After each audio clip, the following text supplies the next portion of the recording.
Hello guys, আসসালামু আলাইকুম। চলে আসলাম Singapore Merlion park, Singapore famous iconic landmark, যেটা দেখার জন্য সারা বিশ্ব থেকে মানুষ ছুটে চলে আসে।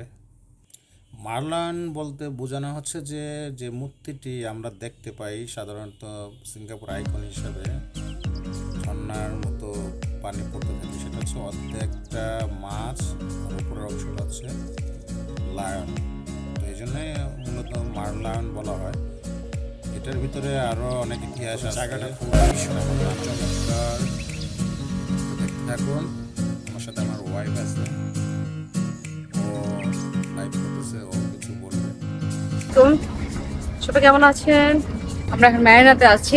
তো ম্যারিনার ভিউটা এত সুন্দর যে বলে প্রকাশ করা যাবে না।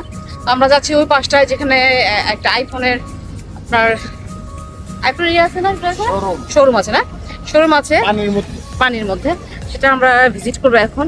এতক্ষণ ছিলাম আমরা, এখন এই ল্যান্ডটার কাছে ছবি তুললাম, এত ভালো লাগছে। আর ভিউটা আজকের ওয়েদারটা অনেক অনেক ভালো এবং ছবি তোলার জন্য বেস্ট আমি বলবো। তবে প্রচন্ড গরম, এত গরম যে বাচ্চারা বিরক্ত হয়ে যাচ্ছে, বড়রা তো আরো ইরিটেটিং হচ্ছে। তো এই ভিউটা আপনারা দেখার জন্য এই জায়গায় দেখতেছেন, ভিউটা কত সুন্দর লাগতেছে। এইখানের বাতাসটা খুবই খুবই ভালো, দূষণমুক্ত। আর এখানে সব ধরনের মানুষরা আসে, কিন্তু তাদের ব্যবহার অনেক ভালো। রিভার সাইডটা খুবই খুবই সুন্দর, যা মানে দেখে না দেখলে ভাষায় প্রকাশ করা যাবে না। সবচেয়ে বড় কথা হলো এতগুলো বিল্ডিং একসাথে, মানে বিল্ডিং গুলো এত সুন্দর করে তৈরি করছে, চোখটা মনটা জুড়িয়ে যায়। আমার ছেলে তো খুব লাল হয়ে গেছে রোদে পড়ে, আমার হাজবেন্ড আর আমিও পড়ে গেছি, বিকজ রোদটা বেশি, বাট বাতাসটা একটু ঠান্ডা। যাই হোক, টিকে যাওয়া যাচ্ছে।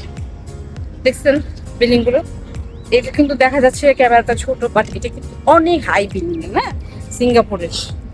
যারা যারা সিঙ্গাপুরে আছেন সবাই অবশ্যই কমেন্টে জানাবেন যে সিঙ্গাপুর কোথায় কি আছেন। আমরা যেহেতু ফার্স্ট টাইম আসলাম, আমাদের অভিজ্ঞতা আলহামদুলিল্লাহ ভালোই। আমাদের অন্য ব্লগে পাবেন যে আমরা কোথায় কোথায় আরো ঘুরছি। তো আমরা এখন আমাদের একটা অটো গাড়ি, কোথায়, এটা আমাদের অটো গাড়ি। এই যে আমার ছেলে অটো গাড়িতে যাচ্ছে।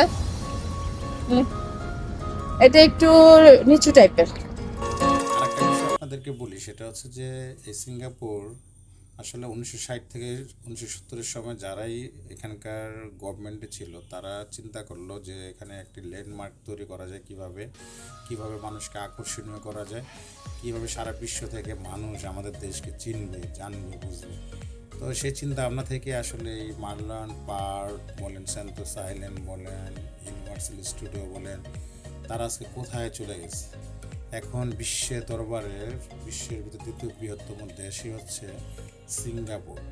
সিঙ্গাপুরের যে আইকন, সিঙ্গাপুরের যে সৌন্দর্য মানুষকে মুগ্ধ করে। আর আমরা কোথায় পড়ে আছি। তো বন্ধুরা, ভালো থাকবেন। আসসালামু আলাইকুম।